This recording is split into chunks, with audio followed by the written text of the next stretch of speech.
സംസ്ഥാനത്തെ കോൺഗ്രസിന്റെ പുനഃസംഘടനയുമായി ബന്ധപ്പെട്ട വിവരങ്ങളിലേക്കാണ് പോകുന്നത്. ഈ പുനഃസംഘടന ഇങ്ങനെ അനന്തമായി നീണ്ടുപോകുന്നത് നമ്മൾ കണ്ടുകൊണ്ടിരിക്കുകയാണ്. ഏറ്റവും പ്രധാനപ്പെട്ട കാര്യമെന്ന് പറയുന്നത് ഇപ്പോൾ എത്രയോ KPCC അധ്യക്ഷന്മാർ സമീപകാലത്ത് മാറി മാറി വന്നു.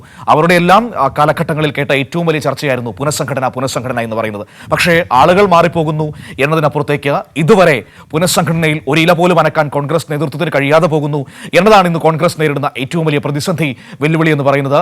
തിരുവനന്തപുരത്ത് നിന്ന് മാനസ നമ്മളോടൊപ്പം ചേരുകയാണ്. നോക്കാം ഇനിയെങ്കിലും ഇതിലൊരു സമവായം ഉണ്ടാകാൻ സാധ്യതയുണ്ടോ എന്ന്. മാനസ, ഗുഡ് മോർണിംഗ്.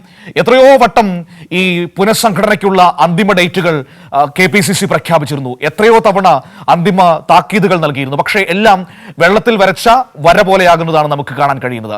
ഇത്തവണയെങ്കിലും ഇത് നടക്കുമോ? എല്ലാ പ്രാവശ്യവും ഇത്തരത്തിൽ സ്ഥാനങ്ങൾ കൈമാറുമ്പോൾ അല്ലെങ്കിൽ ഇത്തരത്തിലുള്ള ഒരു സ്ഥാനമാറ്റം ഉണ്ടാകുമ്പോൾ അത്തരം രീതിയിലുള്ള, അതായത് നീണ്ട ഒരു കാലതാമസം തന്നെയാണ് ഈ കോൺഗ്രസിനെ സംബന്ധിച്ച് ഉണ്ടാകുന്നത് എന്നുള്ളതാണ് ഏറെ എടുത്തു പറയാനുള്ളത്. ഇപ്പോഴും അത് തന്നെയാണ്. ഈ KPCCയുടെയും അതോടൊപ്പം തന്നെ DCC അധ്യക്ഷന്മാരുടെയും കാര്യത്തിൽ ചർച്ച പല തട്ടിൽ നടക്കുന്നു. പക്ഷേ ചർച്ചയ്ക്ക് കാര്യമായ രീതിയിലുള്ള ഒരു പുരോഗമനം ഒന്നും തന്നെ, അല്ലെങ്കിൽ അത് ഒരു അന്തിമ തീരുമാനത്തിലേക്ക് എത്താൻ സാധിക്കുന്നില്ല എന്നുള്ളതാണ്. മാത്രമല്ല പലയിടങ്ങളിലും തർക്കവും രൂക്ഷമാകുന്നു എന്നുള്ളതാണ് ഇവിടെ എടുത്തു പറയാനുള്ളത്. അതുകൊണ്ട് തന്നെയാണ് ഇത്തരത്തിൽ ഇത് നീളുന്ന ഒരു സ്ഥിതി ഉണ്ടാകുന്നത്. പട്ടിക ഇപ്പോഴും നീണ്ടുകൊണ്ടിരിക്കുകയാണ്. ഈ ആഴ്ച അവസാനത്തോടെയെങ്കിലും ഉണ്ടാകുമെന്ന പ്രതീക്ഷയിൽ തന്നെയാണ് നേതാക്കളും ഈ പ്രവർത്തകരും ഉള്ളത് എന്നുള്ളതാണ് മറ്റൊരു പ്രധാന കാര്യം എന്ന് പറയുന്നത്. നേരത്തെ സൂചിപ്പിച്ചതുപോലെ തന്നെ പല തട്ടിലായി ചർച്ചകൾ നടക്കുന്നു. അതായത് കേരളത്തിലുള്ള നേതാക്കൾ തമ്മിൽ ചർച്ചകൾ നടക്കുന്നു. തുടർന്ന് ഡൽഹിയിലേക്ക് പോകുന്നു. ഡൽഹിയിൽ എത്തി MP-മാരുമായി ചർച്ച നടക്കുന്നു.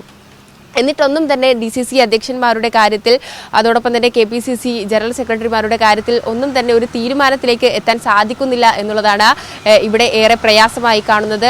ഇപ്പോഴും DCC അധ്യക്ഷന്മാരുടെ കാര്യത്തിൽ തർക്കം രൂക്ഷമാകുന്നു, അല്ലെങ്കിൽ അതൊരു സമവായത്തിലേക്ക് എത്തിക്കാൻ സാധിച്ചിട്ടില്ല എന്ന് തന്നെയാണ് ലഭിക്കുന്ന വിവരം. ഇതിന്റെ പശ്ചാത്തലത്തിലാണ്, അല്ലെങ്കിൽ ഈ ഒരു സാഹചര്യത്തിലാണ് പട്ടിക പ്രസിദ്ധീകരിക്കുന്നത് നീളുന്നതും എന്ന് അറിയുന്നുണ്ട്. ഈ ഒരു ഘട്ടത്തിൽ വീണ്ടും ഒരു ചർച്ചയ്ക്ക് തന്നെയാണ്, അതായത് തിരുവനന്തപുരത്ത് 12, 13 തീയതികളിൽ, അതായത് നാളെയും മറ്റന്നാളുമായി പ്രതിപക്ഷ നേതാവ് VD സതീശനും ഒപ്പം തന്നെ KPCC അധ്യക്ഷൻ സണ്ണി ജോസഫും തലസ്ഥാനത്ത് എത്തുന്നുണ്ട്. അപ്പോൾ വീണ്ടും ഇത്തരത്തിലൊരു ചർച്ച ഉണ്ടായി.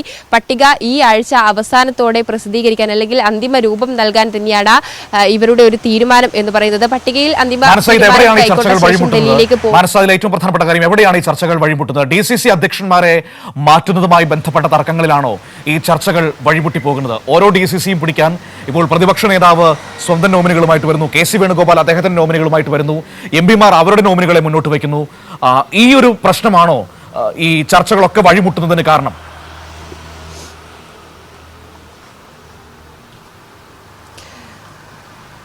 അത് തന്നെയാണ് മനു. നിലവിൽ DCC അധ്യക്ഷന്മാരുടെ കാര്യത്തിലാണ് ചർച്ചകളിൽ തീരുമാനമാകാത്തത് എന്ന് തന്നെയാണ് ലഭിക്കുന്ന വിവരം. നമുക്കറിയാം, തിരുവനന്തപുരം ഉൾപ്പെടെ 5 DCC അധ്യക്ഷന്മാരെ മാറ്റുന്ന കാര്യത്തിലാണ് ഇത്തരത്തിലൊരു തർക്കം രൂക്ഷമാകുന്നത്. കാരണം മലബാറിലെ ഈ DCC അധ്യക്ഷന്മാരെ മാറ്റാൻ സാധിക്കില്ല, അല്ലെങ്കിൽ മാറ്റേണ്ട കാര്യമില്ല എന്ന നിലപാടിൽ തന്നെയാണ് K. സുധാകരൻ ഉള്ളത്.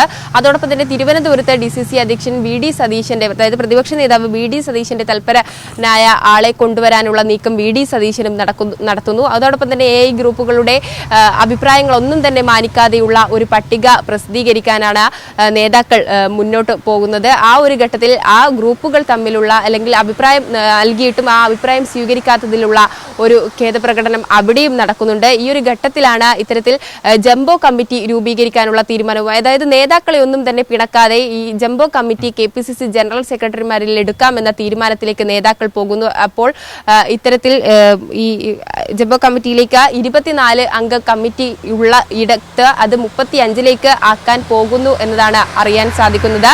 പക്ഷേ DCC അധ്യക്ഷന്മാരുടെ കാര്യത്തിലാണ് ഇതുവരെയും തന്നെ ഒരു തീരുമാനം എത്താത്തത് എന്ന് തന്നെയാണ്. അതായത് 5 ജില്ലകളിലെയും DCC അധ്യക്ഷന്മാരെ മാറ്റുമ്പോൾ അത് തീർച്ചയായും വലിയൊരു വിദ്വേഷത്തിൽ തന്നെയാണ് കലാശിക്കുക, അല്ലെങ്കിൽ വിമർശനത്തിൽ, അല്ലെങ്കിൽ എതിർ അഭിപ്രായത്തിൽ തന്നെയാണ് കലാശിക്കുക എന്നത് തന്നെയാണ് ഇവിടെ എടുക്കുന്ന ഒരു കാര്യം എന്ന് പറയുന്നത്. ആ ഒരു ഘട്ടത്തിൽ തെരഞ്ഞെടുപ്പ് കൂടി വരികയാണ്. ഈ തെരഞ്ഞെടുപ്പ് സമയത്ത് ഇത്തരത്തിൽ ഒരു നീക്കത്തിലേക്ക് പോവുകയാണെങ്കിൽ അത് തെരഞ്ഞെടുപ്പ് കോൺഗ്രസിനെ തന്നെ ബാധിക്കുമെന്ന നിഗമനവുമുണ്ട്. ആ ഒരു ഘട്ടത്തിൽ ഏത് രീതിയിലാണ് അത് പരിഹരിക്കേണ്ടത് എന്ന തീരുമാനത്തിലേക്കാണ് ഈ നേതാക്കൾക്ക് എത്തേണ്ടത്. അതിലുള്ള ഒരു ആശയക്കുഴപ്പം തന്നെയാണ് ഇത്തരത്തിൽ പട്ടിക പ്രസിദ്ധീകരിക്കാനുള്ള ഒരു കാലതാമസം എന്ന് പറയുന്നതും.